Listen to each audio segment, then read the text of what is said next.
நான் இன்னைக்கு செய்ய போகிறது பாசுமதி ஸ்டீமிங் ரைஸ். அதாவது பாசுமதி அரிசி வந்து எப்படி வேக வைக்கிறோம் அப்படிங்கிறது தான். இதை ஃபஸ்ட்டு வந்து நம்ம 2 டம்ளர் தண்ணி எடுத்துட்டா 4 டம்ளர் தண்ணி ஊற்றக்கூடாது, 3 டம்ளர் ஊற்றினாவே போதும். இப்போ எப்படி செய்கிறதுன்னு இந்த வீடியோவில் சொல்கிறேன், வாங்க பார்க்கலாம். நான் இன்றைக்கி செய்ய போகிறது ஸ்டீமிங் பாசுமதி ரைஸு. இந்த கப்பில் வந்து நான் 3 எடுத்திருக்கேன். அதே மாதிரி இது வந்து பழைய அரிசி.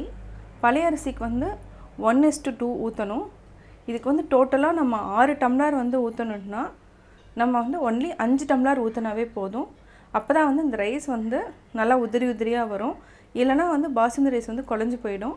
இதை நான் எப்படி செய்கிறதுன்னு சொல்கிறேன். ஃபஸ்ட்டு வந்து நம்ம ஒரு 20 மினிட்ஸ் வந்து சோக் பண்ணிக்கலாம். ஏன்னா இது வந்து கலர் பார்த்திங்கனாவே தெரியுது, நல்லா வெள்ளையாகணும்.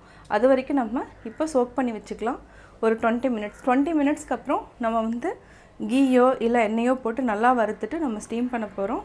இப்போ ஒரு 20 மினிட்ஸ் நல்லா ஊறட்டும். இப்போ நான் தண்ணி ஊற்றி வச்சுட்டேன். இந்த ரைஸ் வந்து என்னென்னா fried rice, egg fried rice, chicken fried rice எல்லாத்துக்குமே நம்ம யூஸ் பண்ணிக்கலாம். இது வந்து என்னென்னா காமனான ரைஸு. அது எப்படி செய்கிறதுன்னு நான் உங்களுக்கு சொல்லித்தரேன். இப்போது 20 மினிட்ஸ் வந்து நல்லா ஊறிடுச்சு. நம்ம ஃபஸ்ட்டு என்ன பண்ணலாம், அதாவது குக்கர் வச்சுட்டு நம்ம 1 டேபிள் ஸ்பூன் எண்ணெய் அல்லது நெய் இது ரெண்டையும் நல்லா ஊற்றிட்டு நம்ம வறுத்துக்கலாம். நம்ம வந்து எலக்ட்ரிக் ரைஸ் குக்கரில் செய்யலை, நார்மல் ரைஸ் குக்கரில் தான் செய்கிறோம். ஃபஸ்ட்டு இதை வறுக்கிறதுக்கு நம்ம ஒரு 1/2 டேபிள் ஸ்பூன் நெய் விட்டுட்டோம்.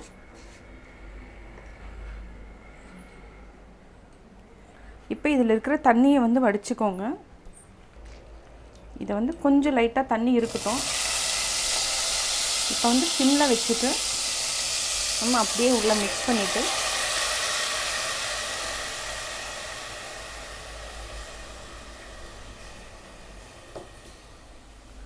இதை வந்து நல்லா கரண்டி போட்டுட்டு நல்லா அப்படியே வறுத்துட்டே வரணும். தண்ணி வந்து ட்ரை ஆகும். அப்போ வந்து என்னென்னா அரிசியில் ஃபுல்லாக ஆயில் இருக்கும். அதுக்கப்புறம் நம்ம தண்ணி ஊற்றிட்டு வேக வச்சுக்கலாம். இதுதான் வந்து நார்மல். அதாவது ஃப்ரைட் ரைஸ், எந்த ஃப்ரைட் ரைஸாக இருந்தாலும் இந்த மெத்தடு மட்டும் தெரிஞ்சுக்கிட்டோன்னா ஈஸியாக ஃப்ரைட் ரைஸ் பண்ணிக்கலாம். அரிசியில் வந்து எண்ணெய் ஊற்றலன்னா இன்னும் கொஞ்சம் வந்து எண்ணெய் ஆட் பண்ணிக்கலாம், தேவைன்னா ஆட் பண்ணிக்கலாம்.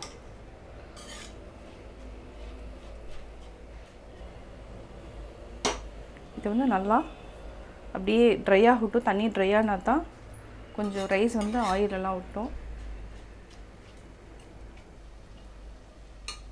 புது ரைஸாக இருந்துச்சுன்னா, இது வந்து பழைய அரிசிங்கிறதுனால நம்ம வந்து 5 டம்ளர் மட்டும் தண்ணி ஊற்றிக்கலாம்.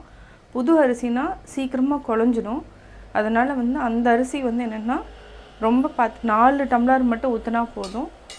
அப்படியே பார்த்து தான் வேக வைக்கணும். இந்த அரிசி வந்து என்னென்னா 5 டம்ளர் ஊற்றிட்டு நான் சொல்கிற மாதிரி பண்ணிங்கன்னா உங்களுக்கு ரொம்ப ஈஸியாக வரும்.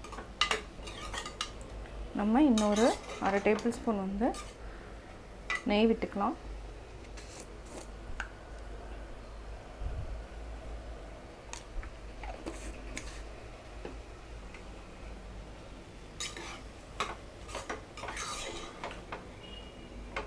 இப்போ இருக்கிற தண்ணியெல்லாம் அப்படியே வத்திடுச்சு.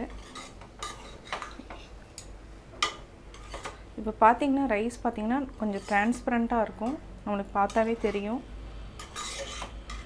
இதான் வந்து நம்ம வந்து அதாவது என்னென்னா இந்த டிரான்ஸ்பரண்ட்டாக வந்த உடனேயே நம்ம வந்து தண்ணி ஊற்றிக்கலாம். போதும். இப்போ இதை வதக்கியாச்சு. இப்போ வந்து நம்ம கரெக்டாக 5 டம்ளர்ஸ் மட்டும் தண்ணி விட்டுக்கலாம். 1 2 3 4 5. உங்களுக்கு பார்த்திங்கன்னா தண்ணி வந்து கம்மியாக இருக்கிற மாதிரி தான் இருக்கும், ஆனால் கரெக்டாக இருக்கும். இவ்வளோ தான். இது கூட நம்ம உப்பு போட்டு வேக வச்சுக்கலாம். நம்ம எந்த ஃப்ரைட் ரைஸ் பண்ணாலும் நம்ம வந்து சால்ட் வந்து ரைஸ் எப்போ போடுறோமோ அப்போவே போட்டு கரெக்டாக நம்ம வேக வச்சிட்டோம்னா ரொம்ப ஈஸியாக இருக்கும். இப்போ ஹை ஃப்ளேமில் வச்சுட்டு மூடி வச்சுக்கலாம்.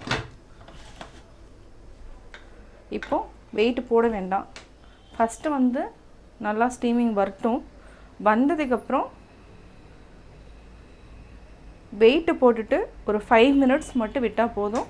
ரைஸ் வந்து நல்லா உதிரி உதிரியாக வந்துடும். இதுதான் வந்து மெத்தட். இப்போ நல்லா ஸ்டீம் வர ஆரம்பிச்சிருச்சு. இப்போ வந்து நம்ம வெயிட் போட்டுக்கலாம். வெயிட் போட்டுட்டு ஒரு 5 மினிட்ஸ் மட்டும் சிம்மில் வச்சு விட்டால் போதும். இல்லைனா உங்களுக்கு திறந்து பாருங்கள். அப்படி இல்லைனா 8 மினிட்ஸ் வரைக்கும் நம்ம இது டைம் பார்த்துட்டிங்கன்னா போதும். கரெக்டாக 8 மினிட்ஸ். இப்போ வந்து 8 மினிட்ஸ் ஆயிடுச்சு. நான் வந்து ஆஃப் பண்ணிட்டேன்.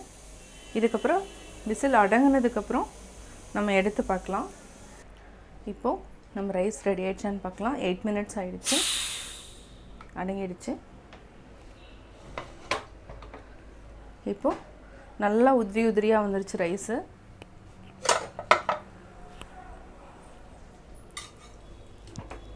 இப்போ பார்த்தீங்கன்னாவே தெரியும் ரைஸ் வந்து என்னென்னா பளபளன்னு இருக்கும். இதை வந்து நம்ம வந்து ஆற வச்சு தனியாக எடுத்து வச்சுக்கணும். நம்ம ஒரு தனி ஆற வைக்கிறதுக்கு ஒரு பிளேட்லேயோ இல்லை அகலமான ஒரு பாத்திரத்துலேயோ எடுத்து வச்சுக்கலாம். இப்போ வந்து ஃப்ரைட் ரைஸுக்கு தேவையான ஸ்டீமிங் பாசுமதி ரைஸ் வந்து ரெடி ஆகிடுச்சு. நான் பாசுமதி ஸ்டீமிங் ரைஸ் எப்படி பண்ணேங்கிறத பார்த்தீங்க. இதை வந்து எல்லா ஃப்ரைட் ரைஸுக்குமே இந்த மெத்தடில் யூஸ் பண்ணலாம்.